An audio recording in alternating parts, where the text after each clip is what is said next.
Tu t'es déjà demandé pourquoi certains hommes tombent amoureux si vite et pourtant ne restent pas? Pourquoi d'autres mettent des mois, des années même, avant d'ouvrir vraiment leur cœur? Et pourquoi, quand ça arrive vraiment, c'est si différent de tout ce qu'ils ont connu avant? On te parle tout le temps d'attirance physique, de chimie, de connexion. Mais personne ne te dit ce qui se passe vraiment à l'intérieur d'un homme quand il tombe amoureux pour de vrai. Et je ne parle pas du coup de foudre, ni de l'excitation du début. Je parle de ce moment profond où quelque chose bascule, où il te regarde et il sait, où il se sent chez lui sans avoir besoin de te prouver quoi que ce soit. Carl Jung, le grand psychologue suisse, a passé sa vie à étudier l'âme humaine. Et selon lui, l'amour véritable ne vient pas de l'extérieur, il vient de l'intérieur. Il naît quand un homme rencontre quelque chose en toi qui touche une partie cachée de lui-même, une partie qu'il ne connaît pas encore ou qu'il a oubliée. Et ce n'est pas toujours romantique, parfois c'est troublant, parfois ça fait peur, parce que tomber vraiment amoureux, ce n'est pas juste être attiré, c'est se voir soi-même à travers quelqu'un d'autre. Jung disait qu'il y a 3 moments clés où un homme tombe vraiment amoureux, 3 moments où son inconscient s'ouvre et où il ne peut plus faire semblant. Le premier, c'est quand il voit en toi ce qu'il a perdu en lui. Le deuxième, c'est quand tu ne le sauves pas. Et le troisième, c'est quand il accepte de se montrer sans masque. Ça peut te sembler étrange, mais quand tu comprends vraiment ce qui se passe dans ces moments-là, tu comprends pourquoi certaines histoires résistent autant et d'autres non. Parce que l'amour qui dure, ce n'est pas celui qui est facile, c'est celui qui te transforme. Alors aujourd'hui, je vais te raconter ces 3 moments, pas avec des théories compliquées, mais avec des situations simples, vraies, que tu peux reconnaître. Parce que si tu veux vraiment comprendre l'amour, tu dois comprendre ce qui se passe sous la surface, ce que les mots ne disent pas, ce que le cœur ressent avant que la tête ne comprenne. Si ce genre de réflexion te parle, abonne-toi à la chaîne et reste avec nous, parce qu'on va aller en profondeur, et ça pourrait bien changer ta façon de voir l'amour. Avant de te parler des 3 moments, laisse-moi t'expliquer quelque chose d'important. Selon Jung, nous ne tombons jamais amoureux par hasard. Ce n'est jamais juste une question de beauté, d'intelligence ou de timing. C'est bien plus profond que ça. Chaque homme porte en lui une image inconsciente de la femme. Jung l'appelait l'anima. C'est comme une empreinte émotionnelle gravée dans son âme depuis l'enfance. Cette image vient de sa mère, de ses premières relations, de ce qu'il a vu, ressenti, idéalisé, mais aussi de ce qu'il a perdu, refoulé ou jamais osé exprimer. Et quand il rencontre une femme qui touche cette image, quelque chose se déclenche, pas dans sa tête, dans son inconscient. C'est pour ça qu'un homme peut tomber amoureux d'une femme qui ne correspond pas du tout à son type, parce que ce n'est pas son ego qui choisit, c'est son âme qui reconnaît. Mais il y a autre chose. Jung disait aussi que l'amour véritable n'arrive que lorsqu'un homme est prêt à rencontrer ses propres zones d'ombre, ses peurs, ses fragilités, ses contradictions. Parce qu'aimer vraiment, ce n'est pas juste projeter une image parfaite sur quelqu'un, c'est accepter de se voir soi-même à travers l'autre. Et ça, c'est terrifiant pour beaucoup d'hommes. La plupart des hommes vivent avec un masque. Jung appelait ça la persona. C'est le rôle qu'ils jouent pour être accepté, respecté, désiré. L'homme fort, l'homme qui contrôle, l'homme qui ne pleure pas, qui ne doute pas, qui sait toujours quoi faire. Mais en dessous de ce masque, il y a un homme qui a peur. Peur de ne pas être assez, peur d'être rejeté, peur de montrer sa vraie nature et de découvrir qu'elle n'est pas aimable. Et c'est là que l'amour devient transformateur. Parce que quand un homme tombe vraiment amoureux, ce n'est pas juste parce qu'il te trouve belle ou intéressante, c'est parce que tu touches quelque chose en lui qu'il ne savait même pas qu'il cherchait. Tu deviens le miroir de son âme. Et dans ce miroir, il voit tout, ses rêves oubliés, ses blessures non guéries, ses parties refoulées. C'est pour ça que l'amour fait peur, parce qu'il oblige à descendre en soi, à affronter ce qu'on a toujours évité. Mais c'est aussi pour ça qu'il est si puissant. Alors maintenant, je vais te raconter les 3 moments où tout ça se passe. Les 3 moments où un homme bascule vraiment, où l'amour cesse d'être une idée et devient une transformation. Le premier moment où un homme tombe vraiment amoureux, c'est quand il voit en toi ce qu'il a perdu en lui. Laisse-moi t'expliquer. Chaque homme a grandi en réprimant une partie de lui-même. On lui a appris à ne pas être trop sensible, à ne pas rêver trop fort, à ne pas exprimer ses émotions, à être fort, rationnel, performant. Et petit à petit, il a enfermé une partie de son âme, sa douceur, sa créativité, sa capacité à ressentir profondément. Jung disait que cette partie refoulée ne disparaît jamais. Elle reste vivante dans l'inconscient, et elle cherche à revenir. Et parfois, elle revient à travers une femme. Tu n'es peut-être pas consciente de ce que tu portes, mais lui, il le sent. Quand tu ris sans retenue, il revoit la spontanéité qu'il a tuée en lui. Quand tu parles de tes rêves avec passion, il retrouve l'enfant qu'il était avant de devenir adulte. Quand tu pleures sans honte, il touche l'émotion qu'il s'interdit depuis des années. Et dans ces moments-là, quelque chose en lui s'éveille. Ce n'est pas juste de l'attirance, c'est une reconnaissance. Comme si son âme te disait « c'est elle, elle porte ce que j'ai perdu ». Mais attention, ce n'est pas toujours conscient. Il ne se dit pas « je tombe amoureux parce qu'elle me reconnecte à ma sensibilité ». Non, il sent juste que tu es différente, que tu le touches d'une façon qu'il ne comprend pas, que tu lui manques même quand tu es là. C'est ça, la projection de l'anima. Il projette sur toi toute la beauté, la vie, la profondeur qu'il a refoulée. Et soudain, tu deviens magique à ses yeux. Pas parce que tu es parfaite, mais parce que tu réveilles en lui ce qu'il croyait mort. Imagine, tu es avec un homme qui a toujours été sérieux, structuré, contrôlé. Et puis, il te rencontre. Et avec toi, il se met à rire plus facilement, à rêver à voix haute, à lâcher prise. Ce n'est pas parce que tu l'as changé, c'est parce que tu lui as rappelé qui il était avant de s'oublier. Et ça, c'est le premier moment où un homme tombe vraiment amoureux, quand tu deviens le pont entre lui et lui-même. Mais ce moment est fragile, parce que tant qu'il projette sur toi ce qu'il ne peut pas voir en lui, il ne t'aime pas vraiment. Il aime l'image de ce que tu représentes. Et c'est pour ça que le deuxième moment est si important, parce que c'est là que tout peut basculer, vers l'amour vrai ou vers la désillusion. Maintenant, parlons de ce qui vient après. Parce que la plupart des hommes s'arrêtent au premier moment. Ils tombent amoureux de ce qu'ils projettent sur toi. Et ensuite, ils attendent.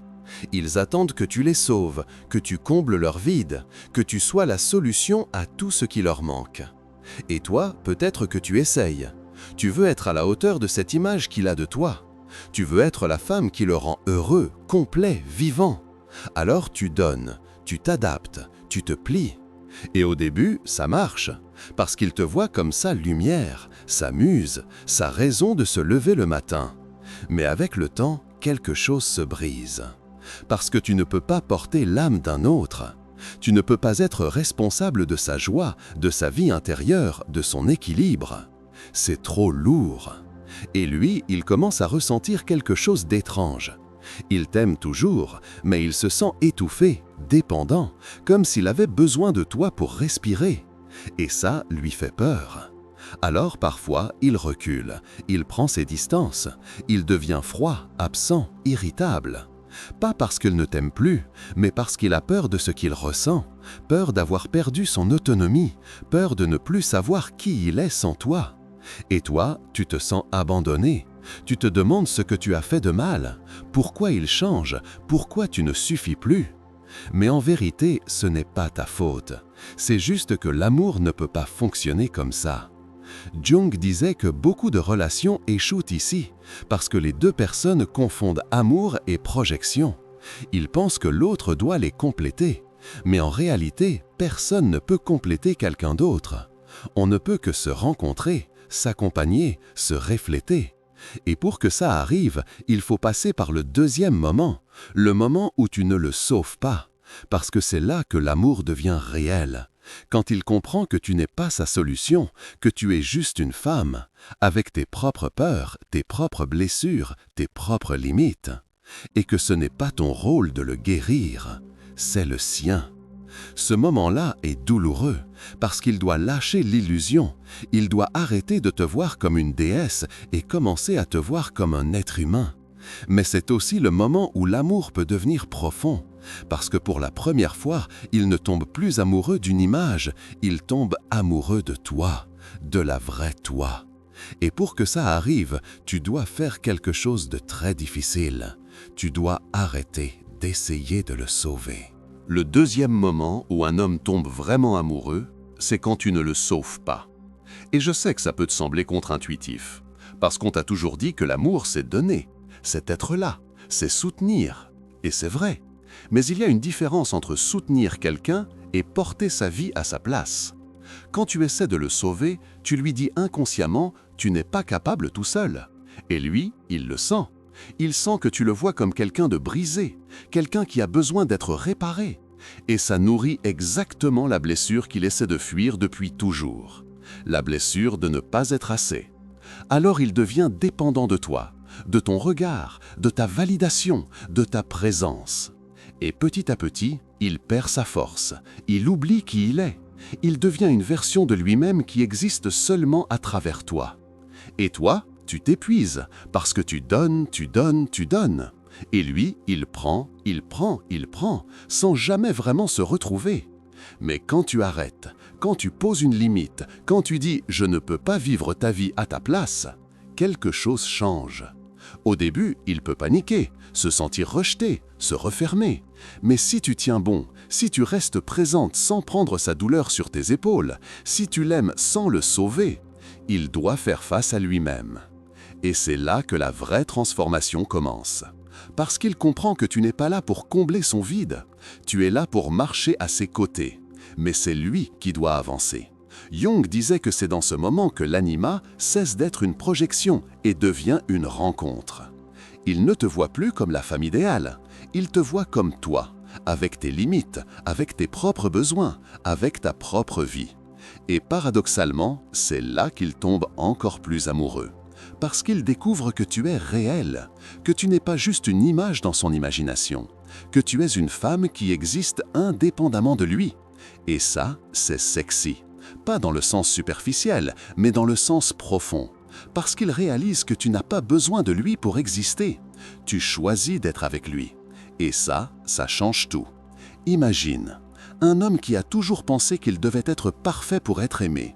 Et soudain, il rencontre une femme qui ne lui demande pas d'être parfait, qui ne le sauve pas, qui ne le juge pas, mais qui ne prend pas non plus sa douleur sur elle.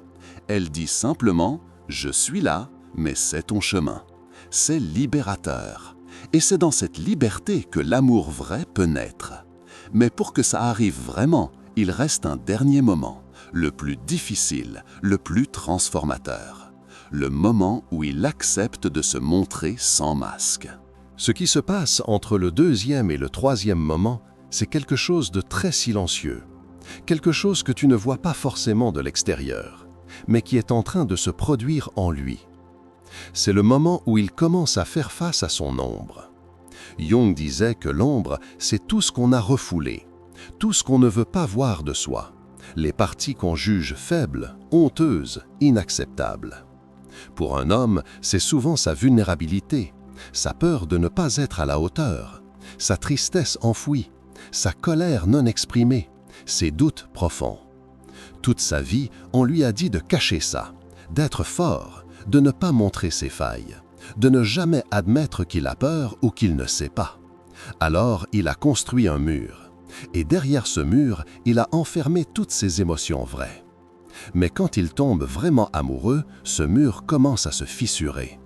Parce que l'amour, le vrai, ne peut pas exister à travers un masque. Il demande de la vérité, de la nudité émotionnelle, de l'authenticité. Et ça fait peur.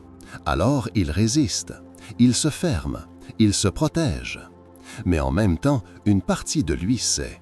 Il sait que s'il continue à se cacher, il ne pourra jamais vraiment t'atteindre, ni te laisser l'atteindre. Et c'est là que la vraie bataille commence. Pas contre toi, contre lui-même. Il doit décider. Est-ce qu'il reste dans la sécurité de son masque ou est-ce qu'il prend le risque de se montrer tel qu'il est? Et ce n'est pas quelque chose qui arrive du jour au lendemain. C'est progressif, c'est fragile. Peut-être qu'un soir, après une dispute, il te dit quelque chose de vrai, quelque chose qu'il n'a jamais dit à personne. J'ai peur de te décevoir. Je ne sais pas si je suis assez bien pour toi. J'ai peur que tu partes si tu me vois vraiment. Et dans ce moment-là, quelque chose se passe. Ce n'est pas spectaculaire, il n'y a pas de musique dramatique, mais c'est profond. Parce qu'il vient de te montrer son ombre, la partie de lui qu'il a toujours cachée. Et la façon dont tu réagis dans ce moment va tout déterminer. Si tu le juges, si tu le rejettes, si tu confirmes sa peur, il se refermera encore plus fort qu'avant. Mais si tu l'accueilles, si tu le regardes avec douceur, si tu lui montres que sa vulnérabilité ne te fait pas fuir, quelque chose en lui se détend. Il réalise qu'il peut être lui-même avec toi, pas parfait, pas fort tout le temps, juste lui. Et c'est dans cette acceptation que l'amour devient indestructible. Parce qu'il ne se bat plus pour mériter ton amour, il peut juste le recevoir et le donner. Mais pour que ça arrive complètement, il doit passer par le troisième moment, le moment où il choisit de se montrer, encore et encore, sans masque. Le troisième moment où un homme tombe vraiment amoureux, c'est quand il accepte de se montrer sans masque. Et je ne parle pas d'un seul moment de vulnérabilité, je parle d'un choix conscient, un choix qu'il fait encore et encore. Parce que c'est facile de se montrer une fois, dans un moment d'émotion intense, après une dispute ou dans un élan de passion. Mais c'est autre chose de choisir de rester ouvert, même quand c'est inconfortable, même quand c'est effrayant, même quand tout en lui veut se refermer et se protéger. Jung disait que l'intégration de l'ombre est le travail de toute une vie. Parce qu'on ne peut pas juste décider une fois d'être authentique et c'est fait. Il faut choisir encore et encore. Et c'est dans ce choix répété que l'amour devient profond. Parce qu'il apprend à te laisser le voir, vraiment, quand il est fatigué, et pas juste physiquement, mais émotionnellement vidé, quand il a peur et qu'il ne sait pas quoi faire, quand il se sent perdu et qu'il a besoin de soutien, quand il doute de lui et qu'il a besoin de parler. Il ne te cache plus rien, pas parce qu'il est faible, mais parce qu'il est assez fort pour être vulnérable. Et c'est là que tu vois la différence entre un homme qui joue à l'amour et un homme qui aime vraiment. Celui qui joue va toujours essayer de te montrer sa meilleure version. Il va contrôler l'image qu'il projette. Il va gérer ses émotions pour ne jamais te montrer ses failles. Mais celui qui aime vraiment ne fait plus semblant. Il te montre ses contradictions, ses mauvais jours, ses moments de doute, ses peurs irrationnelles. Et paradoxalement, c'est là que tu le sens le plus fort, parce qu'il ne se cache pas derrière un rôle. Il est juste là, présent, réel. Et toi, tu peux enfin respirer, parce que tu n'as plus besoin d'être parfaite non plus. Tu n'as plus besoin de jouer un rôle. Tu peux juste être toi, avec tes doutes, tes peurs et mauvais jours. Et c'est ça l'amour vrai. Ce n'est pas l'absence de conflit, ce n'est pas la perfection. C'est la capacité de se montrer tel qu'on est et de savoir qu'on sera vu, compris, accepté. Jung disait que le but de toute relation profonde, c'est l'individuation mutuelle. Ce mot peut sembler compliqué, mais il veut juste dire devenir pleinement soi-même. Et on ne peut devenir pleinement soi-même qu'avec quelqu'un qui nous aime sans masque. C'est dans cette liberté que l'amour devient transformateur. Pas parce que l'autre nous change, mais parce qu'il nous donne l'espace d'être qui on est vraiment. Et quand un homme trouve ça avec toi, il ne te lâche pas. Pas parce qu'il a besoin de toi pour survivre, mais parce qu'il a trouvé avec toi quelque chose de rare, quelque chose de sacré, la permission d'être humain. Et c'est le troisième moment. Le moment où il tombe amoureux non pas de ce que tu représentes, mais de qui tu es et de qui il peut être avec toi. Il y a quelque chose de magique qui se passe quand un homme traverse ces trois moments. C'est comme si une lumière s'allumait à l'intérieur de lui, une lumière qu'il avait oubliée. Parce qu'en tombant amoureux de toi, il s'est retrouvé lui-même. Pas dans le sens où tu l'as sauvé, mais dans le sens où tu as été le miroir qui lui a permis de se voir. Jung disait que nous ne pouvons pas voir notre propre âme directement. Nous avons besoin d'un miroir. Et l'amour est le plus puissant des miroirs. Parce que dans ton regard, il voit qui il est vraiment. Pas l'image qu'il essaie de projeter, pas le rôle qu'il joue, mais son essence. Quand tu l'aimes dans sa vulnérabilité, il apprend à s'aimer lui-même. Quand tu l'acceptes avec ses ombres, il apprend à ne plus les fuir. Quand tu le vois comme un homme entier, il commence à se sentir entier. Et c'est réciproque, parce que toi aussi, tu te retrouves dans cette relation. Tu ne te perds plus pour lui plaire, tu ne te plies plus pour être aimé, tu existes pleinement. Et il t'aime pour ça. Il t'aime pour ta force, pour ta présence, pour ta capacité à rester toi-même, même quand c'est difficile. C'est ça, l'amour selon Jung. Ce n'est pas une fusion, c'est une rencontre. Deux êtres entiers qui choisissent de marcher ensemble, sans se perdre, sans se sauver, juste en se reflétant mutuellement ce qu'il y a de plus beau et de plus vrai en eux. Et dans cette rencontre, quelque chose se transforme. Lui, il devient plus présent, plus ouvert, plus capable d'aimer sans peur.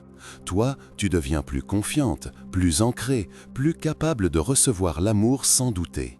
C'est comme si vous vous donniez mutuellement la permission d'être humain. Et ça, c'est rare. Parce que la plupart des relations restent en surface. Elles jouent avec les masques, elles dansent avec les projections, elles se nourrissent de l'illusion. Mais les relations qui traversent ces trois moments, elles descendent en profondeur. Elles touchent l'âme, elles transforment. Et c'est pour ça qu'elles durent. Pas parce qu'il n'y a pas de difficulté, mais parce que les deux personnes savent se retrouver, se voir, s'aimer dans la vérité. Jung disait que l'amour véritable est un chemin d'individuation, un chemin où tu deviens pleinement toi-même. Et tu ne peux le faire qu'avec quelqu'un qui t'aime assez pour ne pas essayer de te changer, quelqu'un qui t'aime assez pour te laisser être. Et quand tu trouves ça, tu sais, tu le sens. Parce que pour la première fois, tu n'as plus besoin de prouver quoi que ce soit. Tu peux juste être, et c'est suffisant. Alors maintenant, je veux te poser une question. Une question qui pourrait changer ta façon de voir l'amour. Est-ce que tu attends d'un homme qu'il tombe amoureux de toi? Ou est-ce que tu veux qu'il se retrouve lui-même en t'aimant? Parce que ce n'est pas la même chose. Si tu veux qu'il tombe amoureux de toi, tu vas essayer de correspondre à son image. Tu vas te plier, tu vas te cacher, tu vas jouer un rôle. Mais si tu veux qu'il se retrouve lui-même en t'aimant, tu vas juste être toi, avec tes limites, avec tes besoins, avec ta vérité. Et tu vas le laisser faire son propre chemin. Jung disait que la plupart des gens cherchent l'amour pour fuir la solitude. Mais l'amour véritable ne fuit rien. Il va vers la vérité, vers la profondeur, vers la transformation. Et pour que ça arrive, tu dois accepter quelque chose de difficile. Tu dois accepter que tu ne peux pas le faire tomber amoureux. Tu ne peux pas le forcer à t'aimer vraiment. Tu ne peux pas contrôler ces trois moments. Tout ce que tu peux faire, c'est être vrai, être présente et ne pas te perdre pour lui. Parce que s'il doit tomber amoureux, il tombera. Pas de ton masque, pas de ton sacrifice, mais de toi, de la vraie toi. Et s'il ne tombe pas amoureux de la vraie toi, alors ce n'est pas ton amour. C'est simple, c'est douloureux parfois, mais c'est vrai. Alors je te repose la question. Est-ce que tu es prête à être vue, vraiment vue, avec tes ombres, avec tes peurs, avec tes limites? Est-ce que tu es prête à ne pas le sauver, à le laisser faire face à lui-même, à l'aimer sans prendre sa vie sur tes épaules? Est-ce que tu es prête à retirer ton propre masque, à arrêter de jouer la femme parfaite, à juste être humaine? Parce que si tu es prête pour ça, alors tu es prête pour l'amour vrai. Pas l'amour des contes de fées, pas l'amour des films romantiques, mais l'amour qui transforme, l'amour qui dure, l'amour qui te rend plus toi-même. Jung disait qu'il n'y a rien de plus difficile que d'être soi-même, mais il n'y a rien de plus libérateur non plus.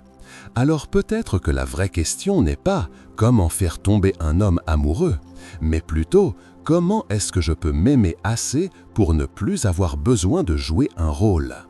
Parce que quand tu t'aimes vraiment, tu attires naturellement quelqu'un qui peut t'aimer vraiment. Et quand deux personnes qui s'aiment vraiment se rencontrent, ces trois moments se produisent naturellement, sans forcer, sans manipuler, sans se perdre, juste en étant. Est-ce que tu es prête pour ça? Alors voilà, les trois moments où un homme tombe vraiment amoureux selon Jung. Le premier, c'est quand tu vois en toi ce qu'il a perdu en lui. quand tu deviens le miroir de son âme oubliée. Le deuxième, c'est quand tu ne le sauves pas, quand tu l'aimes sans porter sa vie à sa place, quand tu lui montres que tu es une femme, pas une solution. Et le troisième, c'est quand il accepte de se montrer sans masque, encore et encore, dans la vérité, dans la vulnérabilité, dans l'authenticité. Ces 3 moments ne sont pas une formule magique, ce n'est pas quelque chose que tu peux forcer ou contrôler. C'est un processus naturel qui se produit quand 2 personnes sont prêtes à descendre en profondeur. Et peut-être que tu as vécu ces moments, ou peut-être que tu es en train de les vivre, ou peut-être que tu attends encore. Mais une chose est sûre, quand un homme traverse ces 3 moments avec toi, il ne t'oublie pas, il ne te remplace pas, il ne te quitte pas pour quelqu'un d'autre, parce qu'il a trouvé avec toi quelque chose de rare, quelque chose de profond, quelque chose de transformateur.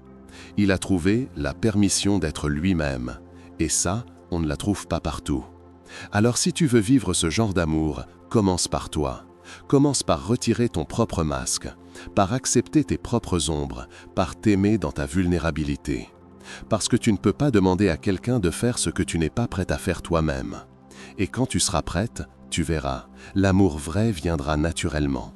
Pas parfait, pas facile, mais profond et transformateur.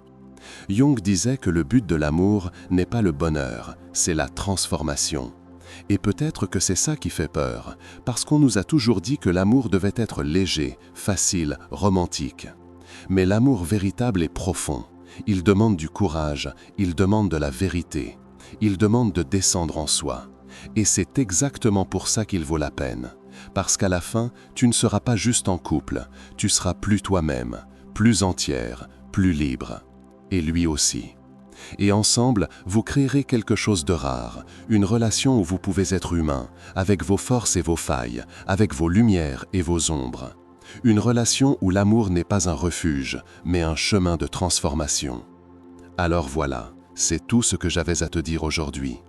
Si ce message t'a touché, abonne-toi à la chaîne et laisse un commentaire. J'aimerais vraiment savoir ce qui a résonné en toi. Est-ce que tu as déjà vécu ces moments? Est-ce que tu les reconnais dans ta propre histoire? Partage avec moi, parce que c'est en partageant qu'on se sent moins seul et qu'on comprend qu'on est tout en train de chercher la même chose. L'amour vrai, l'amour qui transforme, l'amour qui nous ramène à nous-mêmes.